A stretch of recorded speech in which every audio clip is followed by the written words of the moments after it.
Welcome to Donmar TV News Channel. Apat na presidential candidates ang lumahok sa presidential debate na inorganisa ng Sunshine Media Network International o SMNI kagabi. Kabilang dito sina dating Senador Bongbong Marcos, Labor Leader Leody de Guzman, dating Presidential Spokesperson Ernesto Abella at dating National Security Advisor Norberto Gonzales. Kabilang sa unang tinalakay ay ang kani-kanilang prioridad na programa sakaling manalo at kung papaano nila ito maipatutupad sa loob ng 6 na taon. Uunahin ko ang pagpapaunlad ng kabuhayan ng ating mga magsasaka, ng ating mga isda, ng mga manggagawang bukid upang palakasin ang produksyon ng pagkain, lalo sa panahong ito na malakas ang pandemya. Pangalawa, paunlarin natin ang paggawa ng sarili nating manufaktura. Kailangan natin ang sariling industriya. Well, baka hindi ko kayang tapusin sa loob ng 6 na taon yung gusto kong mangyari sa bayan natin. Gusto ko maging first world tayo. Ang bagay na yan ay hindi parang tinatawaan sa wedding. Kaya yan ay pinaplano, pinaghahandaan. Sa loob ng 6 na taon, iahanda natin ang sambayan ng Pilipino para ang ating direksyon ay patungo sa pagiging first world. Dapat natin magdagdag ng trabaho para mabigyan ng mas magandang buhay ang mga naghihingalo ngayon dahil sa pandemya, dahil sa krisis na dala rin ng pandemya. Kailangan natin patibayin ang agrikultura natin, pagandahin uli natin ang agricultural sector natin. Gawin po natin isang mega industry ang agrikultura.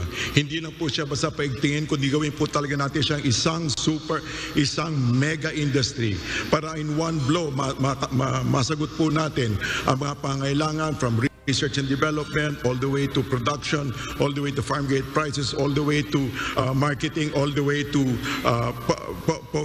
post-harvest facilities. Tuloy-tuloy po siya. And then the other thing po, para maharap din po yung maisoli ang tiwala ng tao sa gobyerno, ay kung po pwede po paigtingin natin, let's activate once more civil society. Naging mainit na usapin din sa debate kung papaano isusulong ng 4 na mga tumatakbong pangulo ang karapatan ng Pilipinas sa West Philippine Sea. Gayon din kung papaano nila matitiyak ang kaligtasan ng mga Pilipino mangingisda sa pinag-aagawang teritoryo.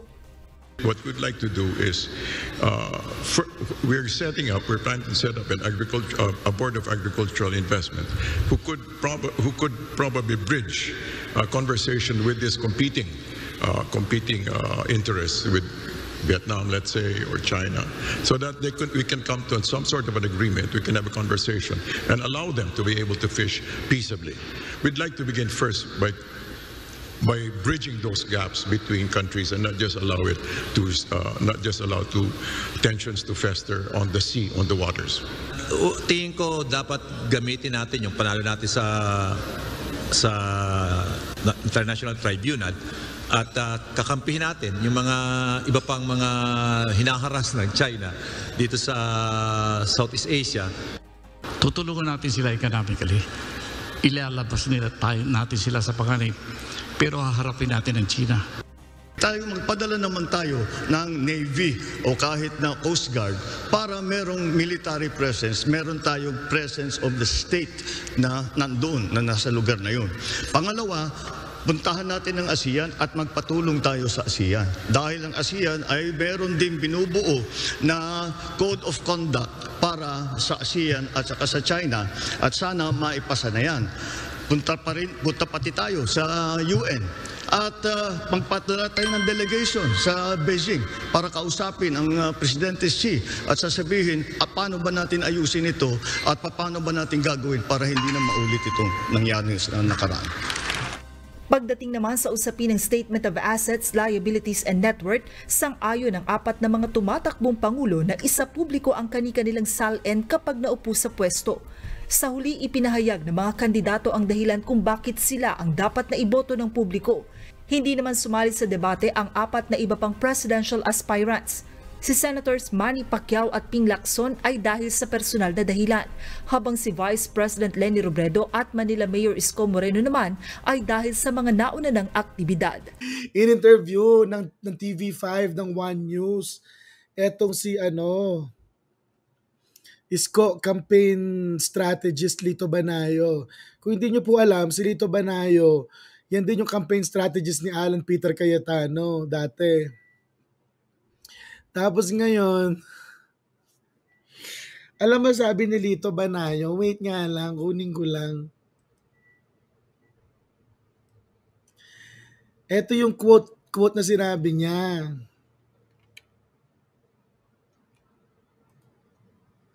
Ang sabi niya guys, ang sabi niya sa The Chiefs, meron bang nanonood sa SMNI to begin with? Parang alam nyo, mga media people naman tayo. So honestly daw, parang how many subscribe to SMNI?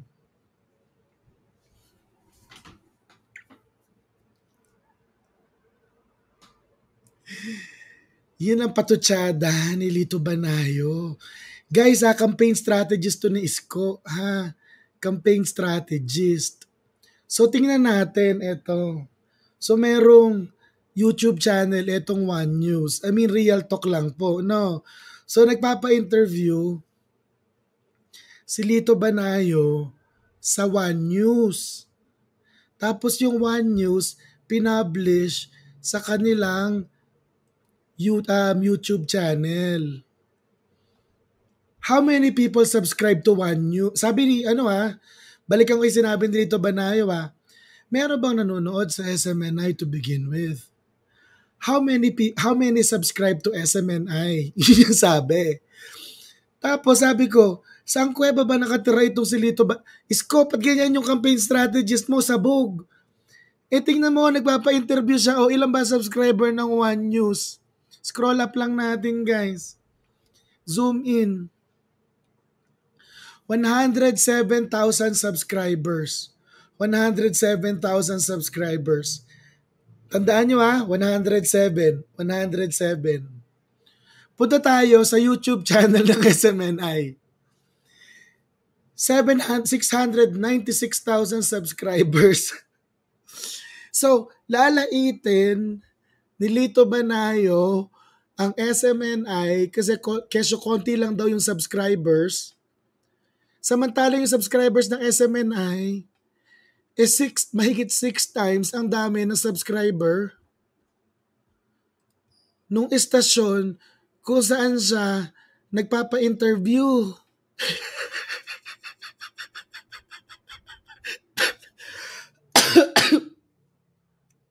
Ang sakit sa bangs. Tapos tingnan nga natin, Facebook. Nasa-stress ako. Dito ba na, Isko, pati saan kuweba ka kumuha ng campaign strategist? One News.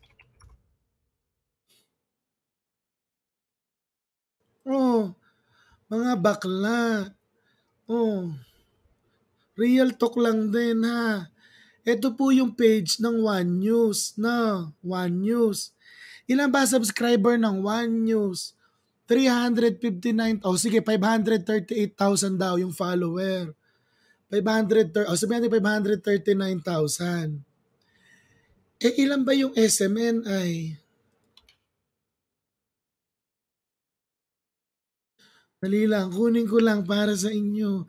Diyos ko po, saan kinukuha ni Lito Banayo yung data niya? Ito SMNI News. Ilan ang follower ng SMNI News?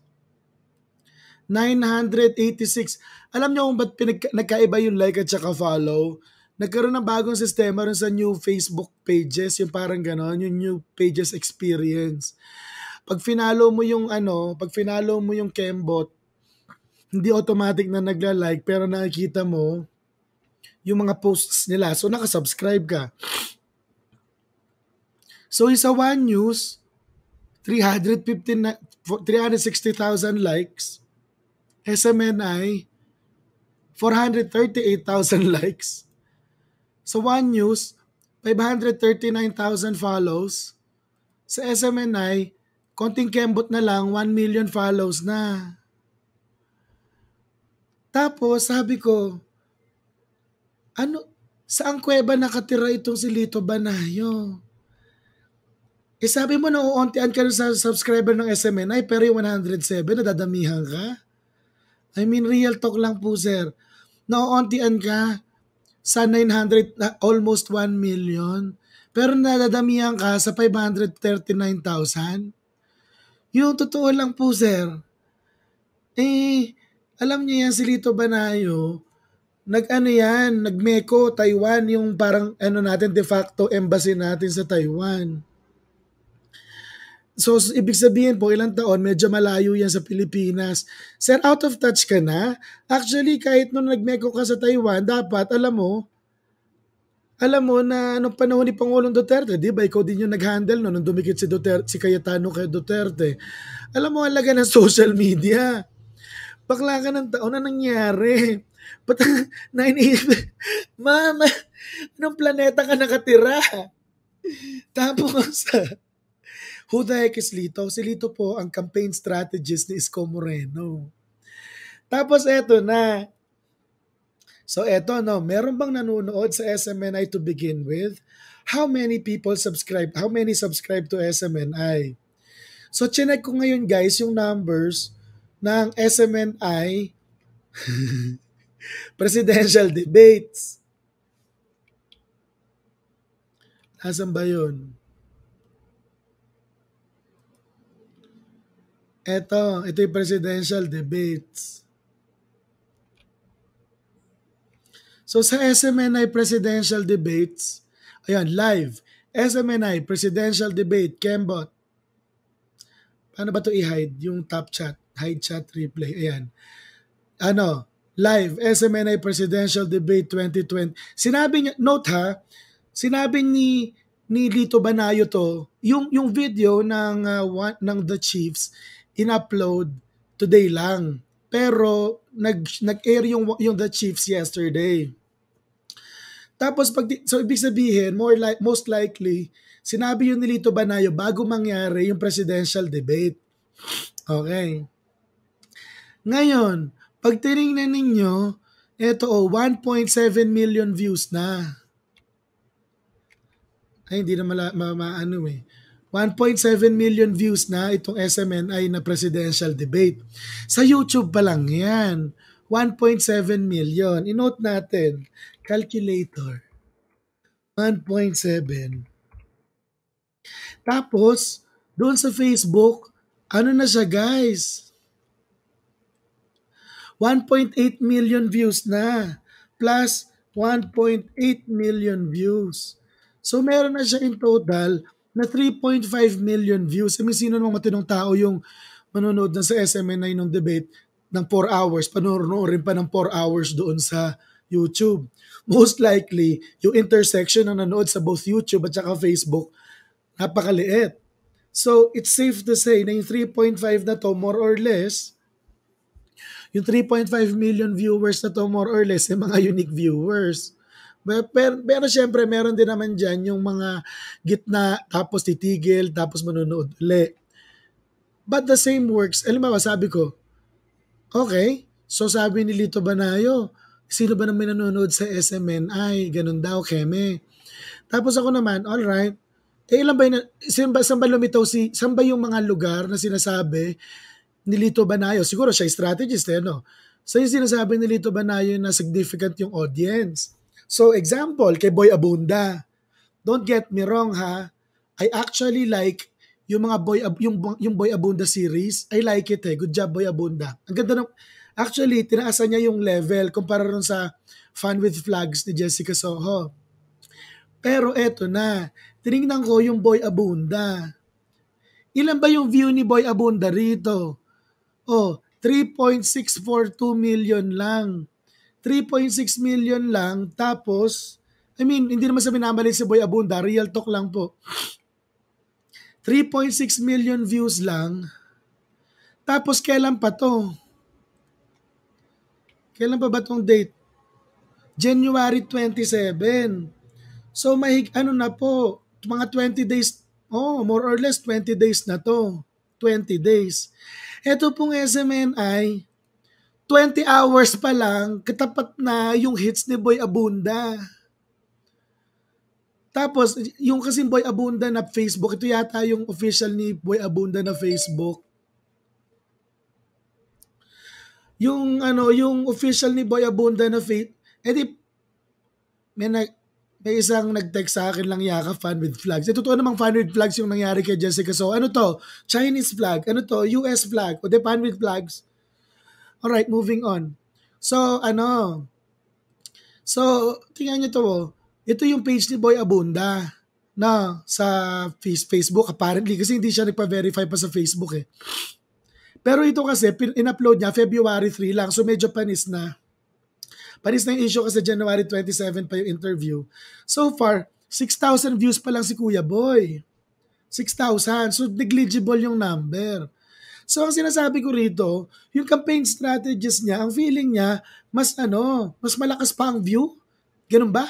Mas malakas ang view ng Boy Abunda Talk Channel kaysa sa SMNI.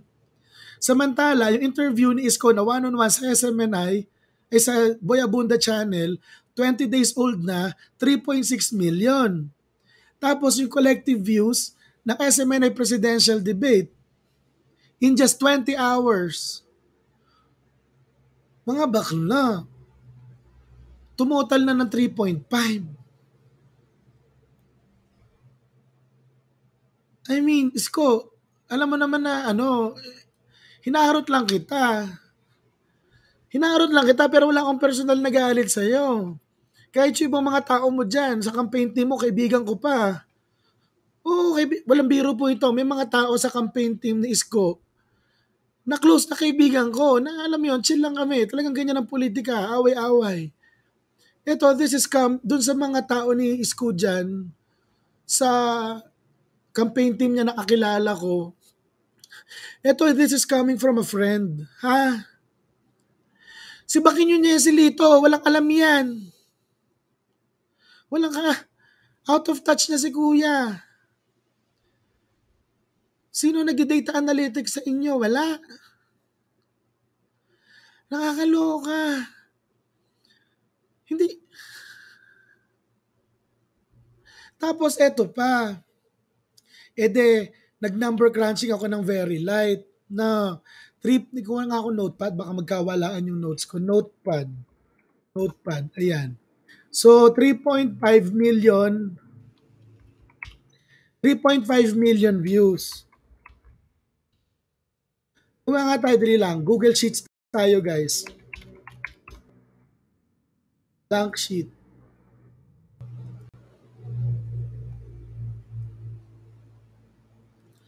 Alright, Google Sheets tayo, guys, ng very light.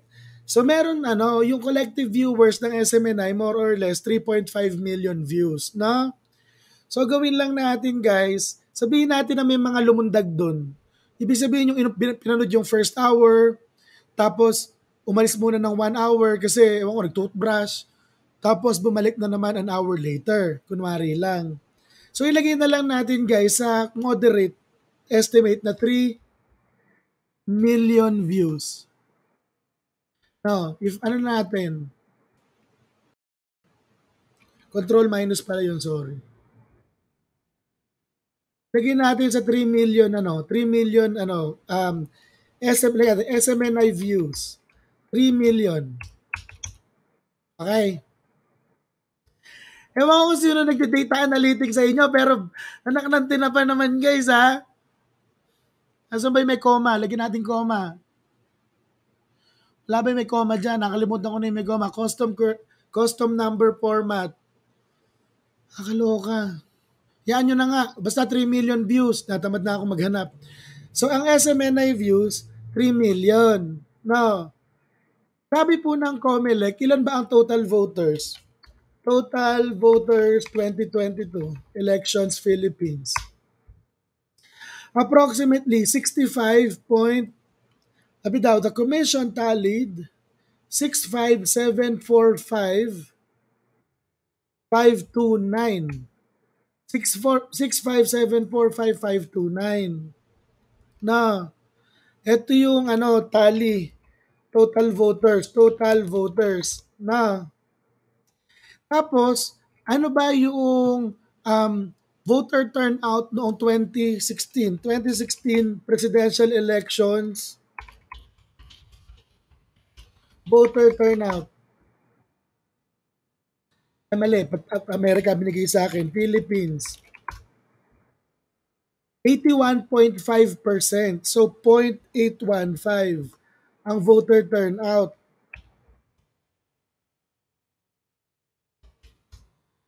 Ewan ko sino gumagawa ng mga mat nung kampanya ni Isko Mariosep. Hoy guys, malapit ko doon kay Admirong. May mga malapit na kaibigan ako dyan. Kaya lang anak naman ng tinapa. Real talk naman. So equals total voters times voter turnout, enter. So 53.58, ay mali, tama, 53.58 million. Okay. 53.58 million. Now keep that in mind. Napunta tayo guys dun sa latest na results ng Pulse Asia survey. Sabi po ng Pulse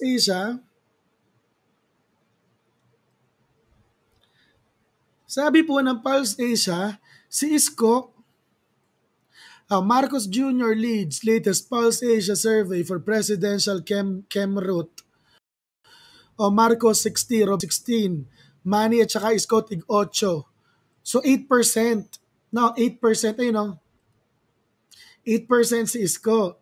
So doon sa 53.58 million guys, ilan dito ang boboto kay Isko? So equals 53.58 million times more or less 0.08. So 4.28 million more or less ang boboto kay Isko. Sabi mo 8% share. Ayan. Guys, ang SMNI views 3 million. Halos kakembot mo na yung 4.28. Nalilitan ka pa, choosy pa si Blito Banayo. Oy, Mr. Banayo, hindi nyo ba alam na walang boboto rin sa kandidato ninyo? Choosy pa kayo? 4.2 lang yung boboto sa inyo, 3 million yun na pwede nyong ligawan doon. And, yung 3 million na yon ay sa isang istasyon na nag-endorso kay Bongbong Marcos. So presumably, yung marami ron sa 3 million na yon ay butante ni Bongbong. Ito na yung chance na nakawin ninyo, na ligawan ninyo yung mga botante ni Bongbong Marcos. Yung 3 million sa SMNI na nanood more or less, malamang hindi kasama doon sa 4.3 million ninyo. Hindi nyo pa rin naiintindihan. Napakahina naman ng ulo ng campaign strategies nila, Isko. Tapos, tingnan nyo pa dito guys, doon sa location, De Marcos, Robredo, Pacquiao, Dumagoso, Lacson. Si Isko, 23% sa NCR, Balance Luzon 5%. 5% sa Vismin, 9% sa Min. So, dalawa yung makikita nyo rito agad. Pag basic na math lang naman.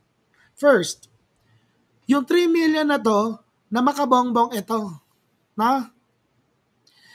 5% ka lang, choosy ka pa. Sige. So, chance mo na nga para, ligawan. Yung, parang i-outdazzle mo si Bongbong. Mas matalino ako kay Bongbong. Ako si Isko, mas matalino ako kay Bongbong. Pak. 3 million yan. Tanungin, wait lang doon sa 54 million, di ba sabi ko, 53.58 million predicted na voter turnout. So, kung ganyan yung voter turnout, 53.58 million at 3 million yung nanood sa SMNI, naku po, Diyos ko, yung assertion ni Lito Banayo is wrong on so many levels. Alright, yung base figure, equals natin to. So, 3 divided by 53.58. So, approximately 5.5%. Ang ginawa ko guys, yung 3 dinivide ko ng 53.58. So, 5.6% ng voting population to. 5.6%. Binabaliwala ninyo yung 5.6%. Kulelat na nga kayo. Bukod pa po dito, unlike GMA News, unlike ABS-CBN, unlike TV5, Ang SMNI po, just in case Lito Banayo has been living in his cave for a really long time, hindi po mahigpit pagdating sa copyright protection. Ano po ibig sabihin nun? 4 hours yung interview. 4 hours, mali, yung presidential debate.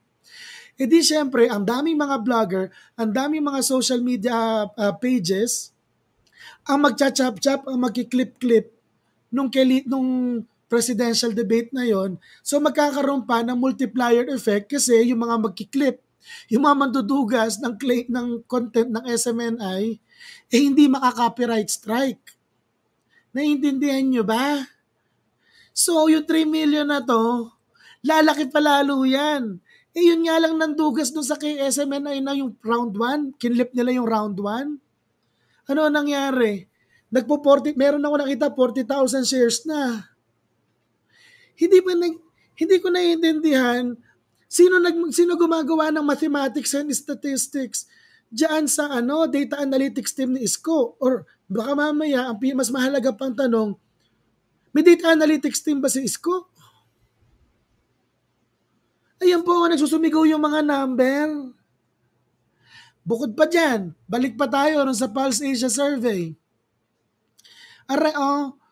Nakita nyo, Visayas, 5% si Isko. Mindanao, 9%. So ang hina mo sa Visayas and Mindanao. Saan ba ang baluarte ni Isko? Ang baluarte ni Isko ay sa NCR, pero talo pa rin siya kay Bongbong sa NCR. Kahit idoble mo, yung boto ni Isko, 46 lang yan, 57 si Bongbong. Pero mahina talaga si Isko. At nagpahina sa kanya, Balance Luzon, Visayas, Mindanao. So kung mahina ka sa Visayas at Mindanao, tanongin kita, saan ba nanggagaling ang malaking chunk ng followers ng mga nanonood sa SMNI? Visayas, Mindanao. Dahil doon nakabase ang Kingdom of Jesus Christ. So ito na yung panahon na ma-reach mo yung Visayas, Mindanao audience na hindi ka pumupunta sa Visayas and Mindanao. So hindi ko naiintindihan. Alam mo, suggestion ko lang, kaya doon sa team ni Isko, sibakin nyo si Lito Banayo. Siguro nga, may 10 degree yan. Diyos ko, tumataas ang lagnat ko. Nai-stress ako kasi basic na mathematics lang, itong arithmetic lang.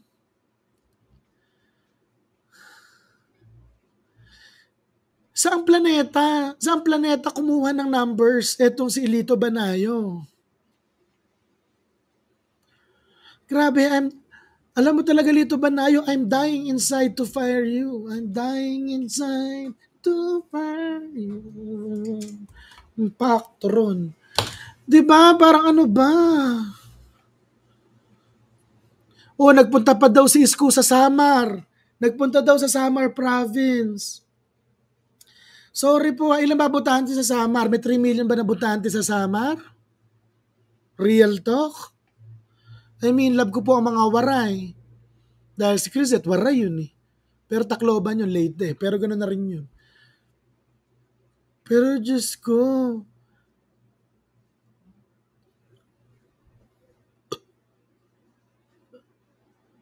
Isko, sibakin mo na si Lito. Hindi marunong magmat yan. Ano to? Ano yung basis ng opinion ni Lito Banayo? Kanyang hopes and dreams? Ganyan? Ganon.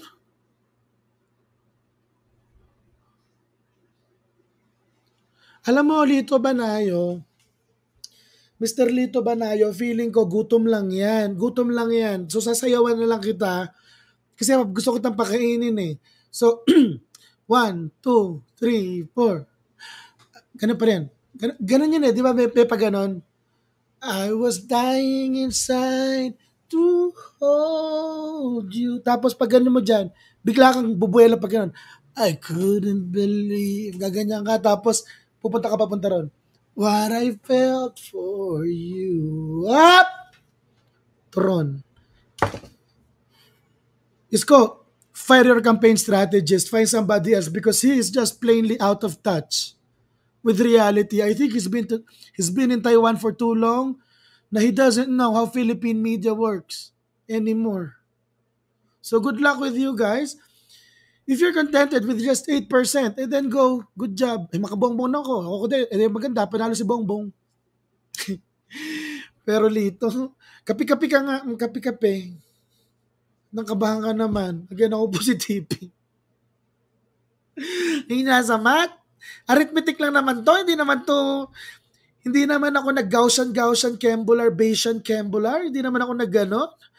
Arithmetic lang naman to. Hindi nyo pa nakuha. Oh, signing out. Ito po yung, ay pa-share, magkasilbi kayo sa akin. Char. Ito na yung obligatory closing song. Diyos ko, pause na nga ako. Naluloko ako sa mathematics ni Lito Banayo. My God, I hate drugs.